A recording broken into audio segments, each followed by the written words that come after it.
పొద్దున్న లేచినప్పటి నుండి నైట్ పడుకునేంత వరకు కూడా ఇంట్లో ఆడవాళ్ళు కాళ్ళు చేతులు చక్రాల్లాగా పనిచేస్తేనే ఇంట్లో పని అంతా కూడా పూర్తవుతుంది అనమాట. మార్నింగ్ టిఫిన్తో స్టార్ట్ చేసి నైట్ డిన్నర్ అయ్యేంత వరకు కూడా ఇంక ఇంట్లో ఏదో ఒకటి చేస్తూనే ఉంటామన్నమాట.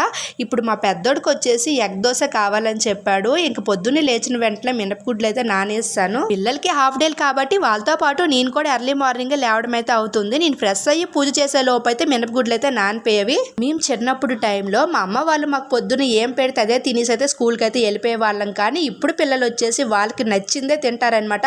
లేకపోతే తినకుండానే స్కూల్కి అయితే వెళ్ళిపోతారు. వాళ్ళు అలా తినకుండా వెళ్ళిపోతే వాళ్ళకంటే తల్లిగా నా ఆకలి ఎక్కువ అవుతుంది అనమాట. ఇంక వాళ్ళు వచ్చేంత వరకు కూడా మనసు అంతా కూడా అటే ఉంటుంది అనమాట.